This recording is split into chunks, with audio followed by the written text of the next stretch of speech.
Hoy quiero hablarles de madurez espiritual y quiero que vayamos ahí a Primera de Corintios capítulo 14 versículo 20. Vamos a leerlo, donde dice: hermanos, Pablo le está diciendo a los corintios: hermanos, no sean niños en el modo de pensar, sino sean niños en la malicia, pero maduros en el modo de pensar. Es decir, Pablo les estaba diciendo: no sean niños en su modo de pensar, o sea, sean niños para la malicia, sean niños para hacer lo incorrecto, sean niños para todo aquello que no beneficia, pero sean maduros en el modo de pensar. Entonces, a veces tenemos que actuar de esa manera, ser maduros en las cosas correctas, pero ser como niños en aquellas cosas que no debemos de ser. Debemos de tener esa inocencia. Ahora, ¿qué es madurez? Quiero leerles 3 definiciones que dice el diccionario de la Real Academia de la Lengua Española. Define la palabra madurez de la siguiente manera: edad de la persona que ha alcanzado su plenitud vital y no ha llegado a la vejez, tiene la capacidad de tener buen juicio para tomar buenas decisiones. Según el diccionario de la Real Academia Española, de la Lengua Española, madurez es cuando alguien está en su etapa, así como que ni es anciano, ni es joven, ni es adolescente, ni es niño. Es una persona madura que tiene todavía la capacidad de pensar, de tomar decisiones. Su pensamiento no está mal. Entonces así lo define. Luego dice el diccionario Webster, lo define como el tiempo completo de desarrollo. Es decir, que la madurez llega a una etapa definida del ser humano, en donde no es niño, vuelvo a repetirlo, no es un adolescente, no es un anciano, es un completo desarrollo. Y la Enciclopedia Internacional de la Biblia, que es una definición más bíblica, la define como, dice, la palabra madurez en griego se conoce como teleios, que significa completo o perfecto y que no le falta nada. Según la Biblia, madurez es alguien completo que no le falta nada. Y esta palabra es usada en Hebreos, capítulo 5, versículo 14, donde dice: pero el alimento sólido es para los que han alcanzado madurez, para los que por el uso tienen los sentidos ejercitados en el discernimiento del bien y del mal. Es decir, tú no le puedes dar a un bebé un alimento sólido, porque el bebé toma alimento líquido. Entonces, si tú le das a un bebé alimento sólido, tú lo ahogas y tú lo matas. Entonces, el bebé está preparado solamente para recibir alimento líquido, pero él va a ir creciendo y después vas a poderle dar sus papillas, sus verduras bien cociditas, hasta que él pueda digerir, su estómago pueda digerir lo sólido. De la misma manera es la palabra, de la misma manera como hijos de Dios, como cristianos, tenemos que adquirir una madurez en la cual podamos alimentarnos sólidamente. Por eso dice este versículo: pero el alimento sólido es para los que han alcanzado madurez. Es decir, que tú no le puedes dar una palabra, no puedes enseñarle algo de la palabra que es muy complicado a un nuevo creyente que apenas si está entendiendo la salvación.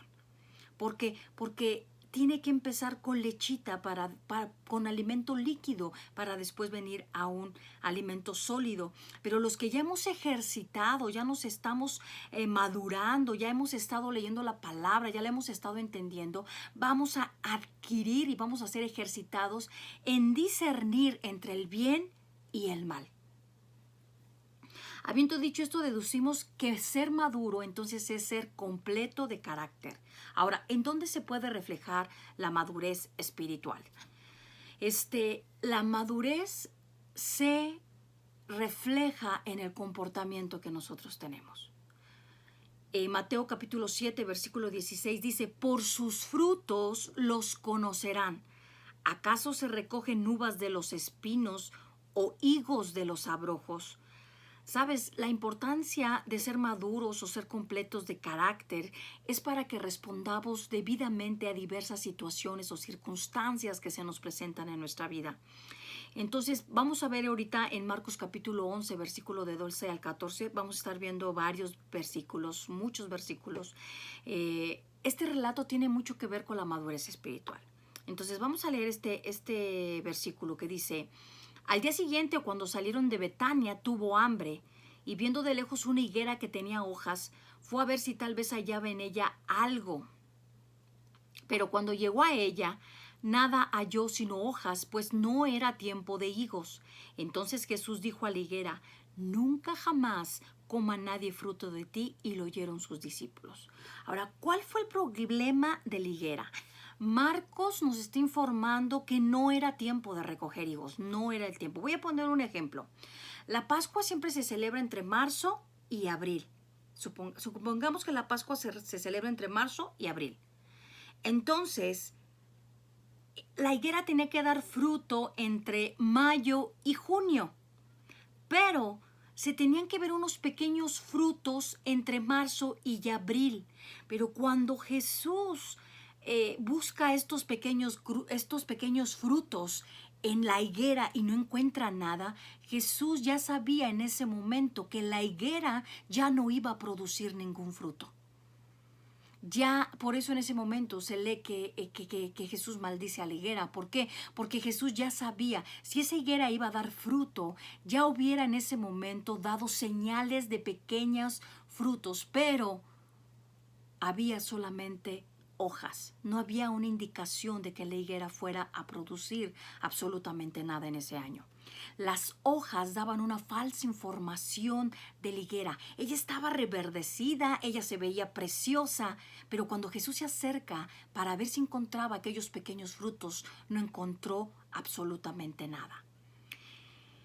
Y sabes, esto se puede ver reflejado a nuestra vida. ¿Qué hallará el Señor cuando busque en nosotros frutos? Tal vez nos vemos muy reverdecidos por fuera. Tal vez nos vemos muy preciosos por fuera.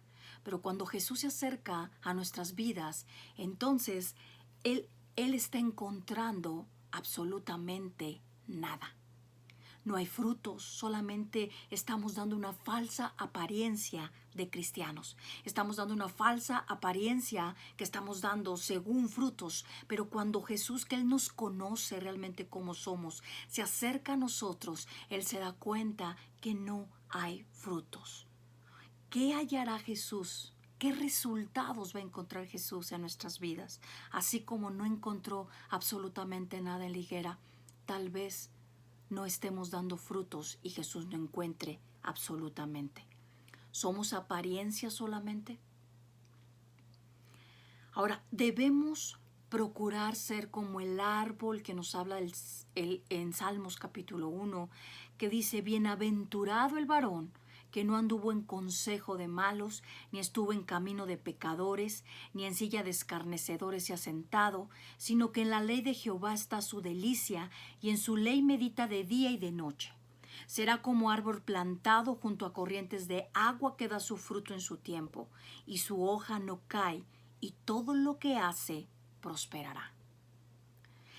Es decir, que si nosotros estamos dando frutos, nosotros no podemos hacer lo que Salmos capítulo 1, versículo 1 al 4 dice. O sea, nosotros no podemos ya andar en consejo de malos. Nosotros no podemos andar maquinando cosas malas para herir al hermano, para lastimar al vecino, para hacerle la vida imposible al jefe. Nosotros ya no somos así. ¿Por qué? Porque estamos dando fruto. Nosotros ya no podemos andar en camino de pecadores. Nosotros ya hemos sido lavados con la sangre de Jesús. Nosotros ya hemos sido redimidos, hemos sido restaurados, hemos sido vivificados y sobre todo hemos recibido la salvación. Entonces ya no podemos andar pecando, ya no podemos andarnos juntando con el que toma, ya no nos podemos andar juntando con el que fornica, ya no nos podemos andar juntando con el que adultera. Oye, que mira, que vente, al fin que tú no vas a tomar, ven a mi casa, y tú estés ahí con el compadre, con el vecino, con el amigo, contribuyendo. No te sientes tampoco en silla de escarnecedores. Aquellos que se burlan, aquellos que hablan mal, no te sientes ahí porque ya no eres. Los frutos se van a ver reflejados en estas situaciones. Entonces, una característica de la madurez espiritual es la responsabilidad, es el sentimiento y es la acción. Entonces, esto significa en cómo respondemos a la vida. ¿Cómo estamos respondiendo a la vida? La persona madura responde a las adversidades, no reacciona. Hay una gran diferencia en responder a reaccionar. Porque si tenemos una madurez espiritual, nosotros vamos a responder adecuadamente. Vamos a responder conforme el fruto que tengamos. Entonces, si yo estoy teniendo, como lo dije en el crecimiento espiritual, como 2 temas atrás, si yo estoy teniendo un crecimiento espiritual o una madurez espiritual, que es el tema de hoy, entonces si alguien viene y me agrede, yo no voy a responder, no voy a reaccionar de una manera, yo no voy a reaccionar de una manera agresiva porque mis frutos no me lo permiten. Entonces yo voy a responder de una manera adecuada para solucionar esa situación. Si una persona está hablando mal de mí, yo no voy a reaccionar hablando peor. Yo tengo que responder orando por esa persona, perdonando a esa persona, amando a esa persona. Entonces, el grado de madurez no determina nuestra posición. La madurez produce una responsabilidad. Una persona madura es una persona responsable por sus actos, por lo que hace, por lo que habla, por cómo actúa. Una persona madura es alguien puntual, hablando en lo natural. Es una persona ocupada que emplea bien su tiempo y no pasa buscando ser entretenido. Una persona madura no va a escuchar cualquier enseñanza. Una persona madura va a buscar algo que le hablen de la palabra. Una persona madura espiritualmente no va a ir a buscar un conferencista motivacional, ¿verdad? Él va a buscar un predicador que le esté hablando la palabra. Una persona madura es eficiente, es eficaz, planea, tiene propósito en la vida, tiene visión, tiene un objetivo que seguir. Entonces no se puede dar el lujo de perder el tiempo. Entonces, ¿qué significa ser maduro? Lo primero que debe de venir a nuestra mente cuando hablamos de madurez espiritual deben de ser las siguientes palabras: crecimiento, aumento y fruto. Eso es lo que nos da la madurez: crecimiento, aumento y fruto. Si tú no estás creciendo en tu vida espiritual, no hay madurez. Si tú no estás aumentando en todo lo que estás haciendo, no hay madurez. Si tú no estás dando fruto en tu vida, en todas las áreas, no estás teniendo madurez espiritual. Entonces, ahí en 1 Corintios capítulo 13, versículo 11 dice: cuando yo era niño, hablaba como niño, pensaba como niño, juzgaba como niño, mas cuando ya fui hombre, dejé lo que era de niño. Nosotros ya no nos podemos comportar como niños. Es, por ejemplo, si yo estuviera en una reunión y algo no me parece, yo me tirara al suelo y hiciera un berrinche tremendo, actuando como una niña berrinchuda. O sea, la gente se me quedaría viendo y diría: ¿y esta? ¿Está loca? ¿Qué le pasa? ¿Señora ridícula? ¿Por qué? Porque yo ya no puedo actuar como una niña. Yo ya soy una madre de familia, yo ya soy esposa, yo ya soy una persona madura que tengo que comportarme de acuerdo a mi madurez que en este momento tengo. Y de la misma manera es la madurez espiritual. Nosotros no podemos quedarnos yo no me puedo quedar en el momento que recibí a Jesús como mi Salvador. Y pasan 10 años y seguir igual, y pasan 15 años y seguir igual, y pasan 20 años y seguir igual, y seguir hiriéndome por las mismas cosas, y seguir pecando en las mismas cosas, y seguir equivocándome en las mismas cosas. O sea, yo ya no, espiritualmente ya no soy una niña, yo necesito madurar. ¿Por qué? Porque tengo que crecer, tengo que aumentar y tengo que dar fruto. Entonces, eso es lo que nos está hablando Pablo. Yo ya no puedo actuar en lo espiritual, yo ya no puedo actuar como niño, no puedo comportarme como niño. Tengo que actuar conforme a mi madurez espiritual. Ahora, la madurez espiritual es dejar atrás la mente, el comportamiento, las necesidades y los caprichos de niño. La madurez espiritual no se mide con los dones ni con habilidades que una persona posea, sino con la disposición de aplicar la palabra en nuestras vidas y de soportar lo que venga sabiendo que nuestra confianza está en Dios. Entonces, a veces pensamos que la madurez nos la da, es que está sirviendo en tal cual área, en este y en la iglesia. No, esa persona es madura. Acuérdense que puede haber neófitos sirviendo en las iglesias. No necesariamente hay gente madura, gente sabia, gente llena del Espíritu Santo sirviendo en las iglesias y al verlas podamos pensar que hay una madurez espiritual. No, el servir en una iglesia, en varios ministerios, eso no significa que seamos maduros espiritualmente. La madurez también viene a través de soportar las pruebas. No es decir, ya me pasó esto, no quiero saber nada de Dios. Dios no me respondió, Dios no escuchó mis oraciones, yo ya no quiero saber nada de Dios. Eso es inmadurez. No has crecido, no has sido transformado, no has cambiado. Los procesos, las circunstancias, los valles, las adversidades nos ayudan a tener un crecimiento, un aumento y llegar a una madurez espiritual. Yo por eso digo gloria a Dios siempre por las pruebas, porque en las pruebas es donde uno más crece, en las pruebas es donde uno más aprende, en las pruebas es donde uno más madura y sobre todo en las pruebas es donde más ves la grandeza del amor de Dios obrando en tu vida y sacándote avante y dejándote una enseñanza como el gran maestro que es Jesús. Entonces es saber descansar, es saber depender, me dio comezón, depender de Dios. Es disfrutar del verdadero gozo en el Señor, es no permitir que nada ni nadie nos robe la comunión con Él. Es que hoy estoy triste y no tengo ganas, es que por sobre todo nos esforcemos por hacerlo, que esto también es madurez. Esto también es madurez. Es que la hermana fulanita de tal me hizo sentir así y ya no quiero, o el hermanito y yo ya estoy triste, o mi vecino y ya mañana oraré y ya mañana leeré la Biblia. Esto no tiene que estorbar. Ser maduro espiritual es tener una relación saludable con nuestro Creador, con nuestro Salvador, con nuestro Padre. Ahora, ¿cómo podemos lograr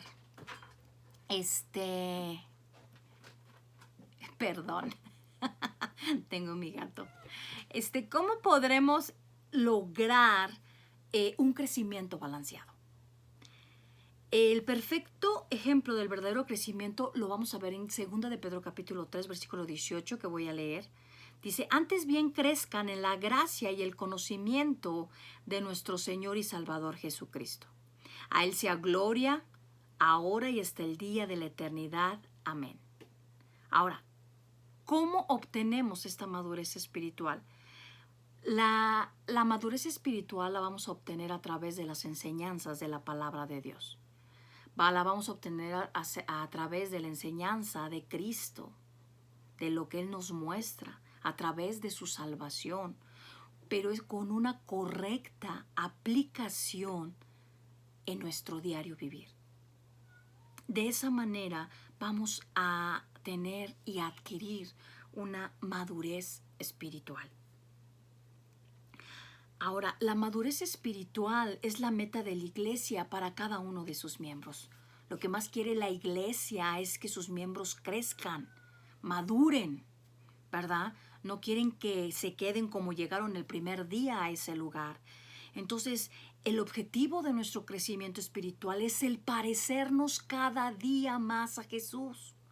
Ese va a ser como que el foco. Cada día que nos estemos pareciendo más a Jesús es que estamos madurando espiritualmente. Pero si cada día actuamos como Esme, como Juan, como Roberto, como Pancho, etcétera, entonces no está habiendo una madurez espiritual. Entonces, el síntoma, el signo de que estamos teniendo una madurez espiritual es que cada día nos vamos a parecer más a Cristo Jesús. Ahora, ¿cuántos de nosotros, si nos examinamos, podríamos decir que cada día nos estamos pareciendo más a Jesús? O que todavía estamos bajo la influencia del viejo hombre que está viciado, como lo hablamos en la enseñanza pasada, que cada vez que nos encontremos en circunstancias adversas, debemos constantemente preguntarnos, ¿qué haría Jesús? Si alguien viene y me ataca, ¿qué haría Jesús? Si alguien habla mal de mí, ¿qué haría Jesús? Si alguien me ofende, ¿qué haría Jesús? Si no tengo dinero, ¿qué haría Jesús? Si perdí mi trabajo, ¿qué haría Jesús? Eso es lo que nos va a estar mostrando que estamos teniendo una madurez espiritual. Por eso Pedro, es necesario que yo mengüe para que Él crezca. Necesitamos nosotros menguar, ser menos nosotros, para que Él pueda crecer en nosotros y adquirir una madurez espiritual. Entonces, ¿sabes? Dios utiliza diferentes circunstancias que atravesamos para poder acercarnos a Él. Por eso su palabra dice que todas las cosas nos ayudan a bien, a los que somos llamados conforme a su propósito. Entonces, todo lo que nos pasa nos va a acercar cada día más a Él, porque eso es lo que Él quiere, que estemos pegados a Él. Ahora, Dios es responsable por el proceso de nuestro crecimiento espiritual. El crecimiento es un proceso. Y sabes, nadie crece de la noche a la mañana. Así como en lo natural nadie puede crecer, en lo espiritual tampoco. O sea, un bebé hoy nace y mañana no es un adulto. Hay un proceso. Él empieza a tener 2, 3, 4, 5 meses, un año, 2, 5, llega a la adolescencia, madurez, ancianez. Entonces es un proceso de maduración, al igual que en lo espiritual. Tú llegas al primer día a los pies de Jesús y al día siguiente tú no vas a ser un erudito de la palabra de Dios, tú no lo vas a saber todo, no vas a estar listo para enfrentar infinidad de cosas. ¿Por qué? Porque es un proceso. Poco a poco tú vas a ir adquiriendo crecimiento, aumento, fruto y por lo tanto madurez espiritual. Entonces la pregunta sería, ¿quién es el responsable del crecimiento de un niño recién nacido? Su mamá. El bebé no se vale por él solo. Tiene que ser alimentado, tiene que ser cambiado, tiene que ser bañado, etcétera, etcétera. Entonces la mamá es responsable porque el bebé vaya creciendo saludablemente. Entonces existe una peligrosa tendencia en nuestro modo de pensar dentro del movimiento cristiano en donde creemos que el crecimiento espiritual es el resultado de buenas decisiones. Si yo tomo una buena decisión, estoy creciendo espiritualmente. Es que la determinación de un duro trabajo que yo hice, estoy creciendo espiritualmente. Entonces hay gente que también piensa que porque se adquieren puestos muy prominentes en alguna congregación, hay una madurez espiritual y no es así. Pero con esto yo no estoy pretendiendo restarle importancia, por supuesto que no, ni estoy quitándole ninguna responsabilidad que recae sobre cada creyente acerca de su crecimiento espiritual. Tú y yo somos responsables de nuestro crecimiento espiritual.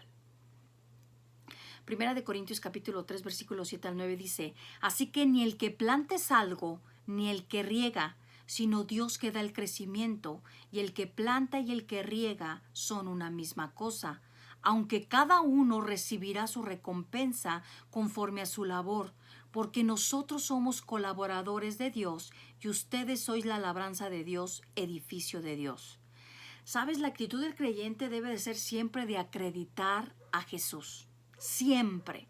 Todo lo que hagamos, todo lo que logremos, todo lo que obtengamos, todo es el crédito y la gloria para Cristo Jesús. Aunque mi responsabilidad es crecer espiritualmente, aunque mi responsabilidad es madurar espiritualmente, la gloria es para el Señor. Ningún crédito me puedo llevar yo.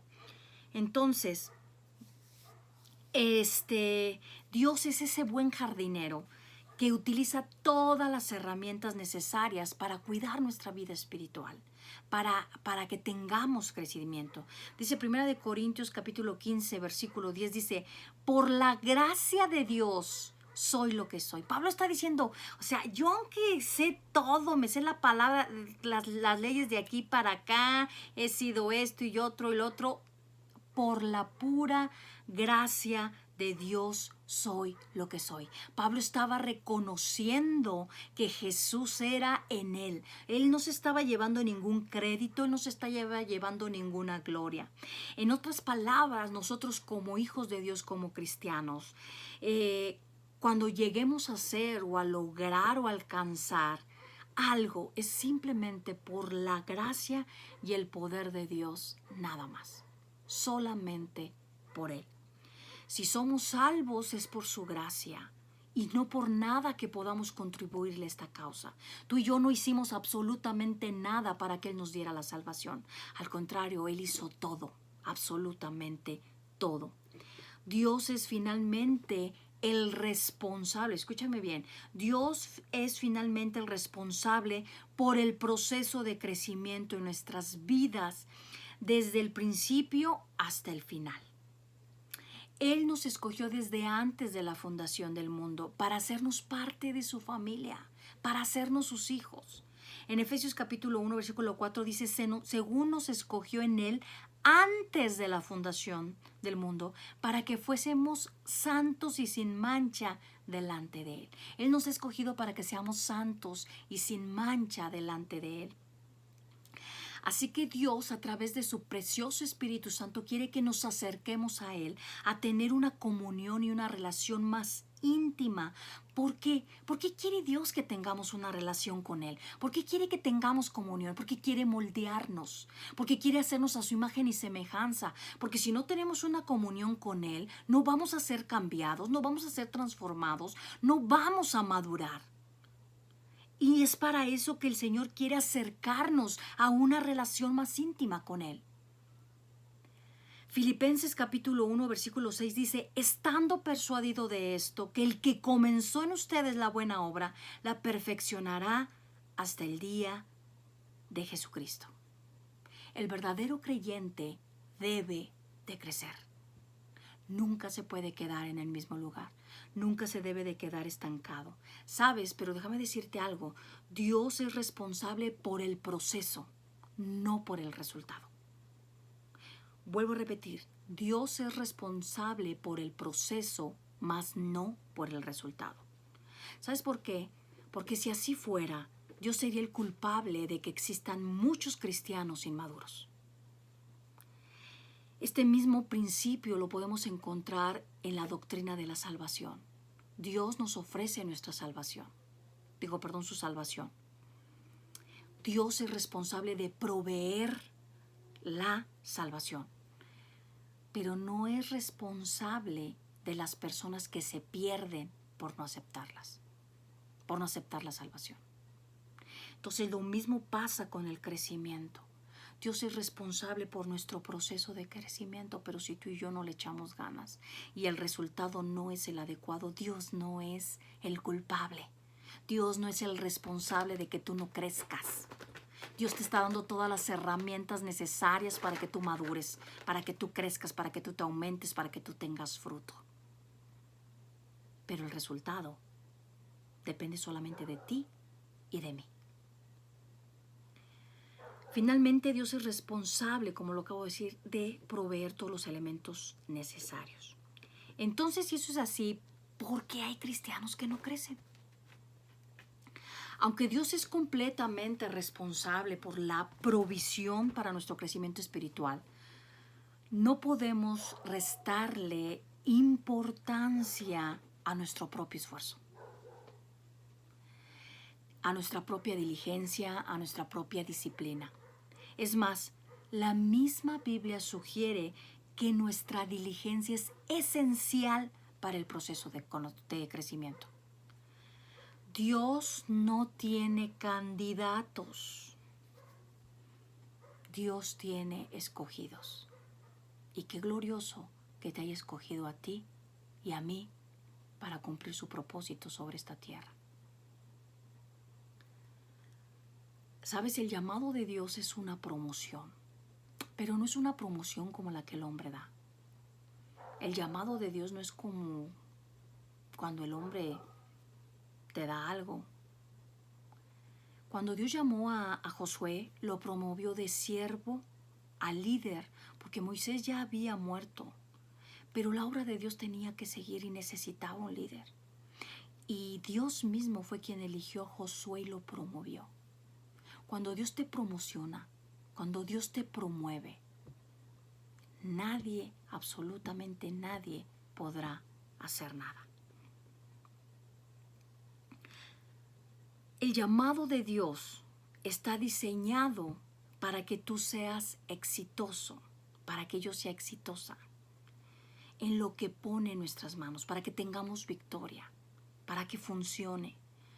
Aunque la promoción de Josué requería mucha responsabilidad, ella a su vez venía con grandes promesas, como Josué nos lo dice en el capítulo 1, versículo 5, dice: nadie te podrá hacer frente en todos los días de tu vida. Como estuve con Moisés, estaré contigo. No te dejaré ni te desampararé. Dios lo estaba promocionando. Dios le estaba diciendo prácticamente a Josué: ¿sabes qué, Josué? Van a venir cosas tremendas, pero no te preocupes. Tú no te preocupes, porque nadie va a poder hacerte frente, porque yo estoy contigo. Así como estuve con Moisés, así estaré contigo. Y Dios nos está diciendo: así como estuve con Moisés, con Josué, así también voy a estar contigo, si yo te promociono. Si desglosamos este versículo, es: nadie te podrá hacer frente en todos los días de tu vida. Número 2, estaré contigo como estuve con Moisés. Y número 3, no te dejaré ni te desampararé. Estas 3 promesas no eran incondicionales. Y es por eso que vemos en este mismo capítulo algo muy particular acerca del llamado de Josué. Dios le dice en 3 ocasiones: esfuérzate y sé valiente. Aunque yo voy a estar contigo, aunque nadie va a poder hacerte frente, aunque yo voy a estar contigo como estuve con Moisés, aunque no te voy a dejar ni te voy a desamparar, tú tienes que poner de tu parte. Tú te tienes que esforzar y tú tienes que ser valiente. ¡Wow! ¡Qué tremendo!, ¿verdad? Me impacta leer esto, porque a pesar de que Dios le estaba dando toda su protección, toda su cobertura, todo su respaldo, le está diciendo: espérame, no te van a poder hacer frente. O sea, tú de eso no te preocupes, yo voy a estar contigo. No te voy a dejar ni a desamparar, pero tú tienes que hacer tu chamba. Tú te tienes que esforzar y tú tienes que ser valiente. Y lo vemos en el versículo 6, en el versículo 7, en el versículo 9, que le dice Dios lo mismo. Esfuérzate, sé valiente, porque tú repartirás este pueblo por heredad. Y luego en el 7, solamente esfuérzate y sé muy valiente para cuidar de hacer conforme a toda la ley que mi siervo Moisés te mandó, etc. Y luego en el versículo 9, mira que te mando que te esfuerces y seas valiente. Dios no le estaba sugiriendo a Josué: oye, a ver si puedes ser, a ver si te puedes esforzar y ser valiente. No, Dios le estaba diciendo: te mando, te ordeno que seas valiente, te ordeno que te esfuerces. Yo voy a hacer mi parte, pero tú tienes que hacer la tuya. Eso es la promoción de Dios. Necesitamos madurar. Este es un tema muy largo. Voy a quedarme 3 minutitos más para definirte lo que es esforzarnos. y con eso termino. Esforzarnos es hacer fuerte con un fin claro. Fortalecerse es hacerse de una contextura más sólida. Las cosas fuertes duran. Las cosas fuertes no son frágiles, ¿verdad? Es como si tenemos un vaso de esos de cristal delgadititos, si tú lo lavas, ¡pum!, truena. Y perdón, hoy me ha dado mucha lata mi gato. Entonces, pero si tú tienes un vaso con un vidrio fuerte, me ha tocado a mí tener los dos, y ese vaso está fuerte y por más que lo laves y se siente que está duro, que está bien, no está frágil como el de este lado. Entonces, las cosas fuertes son confiables. Si nosotros somos fortalecidos, entonces somos confiables y nos puede el Señor usar con más frecuencia. Puede confiar en nosotros porque tenemos una durabilidad. ¿Pero por qué tenemos una durabilidad? Porque somos fuertes. Porque estamos teniendo una madurez espiritual. ¿Y por qué estamos teniendo una madurez espiritual? Porque estamos adquiriendo, porque estamos en comunión con Dios y estamos adquiriendo esa madurez espiritual a través de Él. Ahora, en estos versículos, la fortaleza que Dios requiere de Josué no es una fuerza física, sino más bien una fortaleza mental, una fuerza en la voluntad. Josué tenía que tener una fortaleza para dirigir todo un pueblo, para pelear con todo un pueblo. La voluntad es la potencia o el poder del alma que mueve a una persona a hacer o no hacer una cosa. ¿Y por qué Dios quería que Josué fuera fuerte? ¿No sería mejor que con el llamado o la promoción de Dios el trabajo fuera más fácil? ¿Sabes? La presencia de Dios, como lo podemos ver, no es garantía de un trabajo fácil. Es más, cuando Dios promete su presencia, es porque lo que viene es difícil. Dios te está prometiendo la victoria. Dios me está prometiendo la victoria. Es decir, lo que va a dar como resultado. Pero no nos va a quitar ni nos va a eximir de la batalla. Por eso durante la batalla debemos de esforzarnos y ser valientes. Porque al final Él nos va a dar la victoria. Porque Él ha prometido estar con nosotros, así como estuvo con Moisés. Y ha prometido no dejarnos ni desampararnos en todos los días de nuestra vida. Dios te bendiga. Muchas gracias.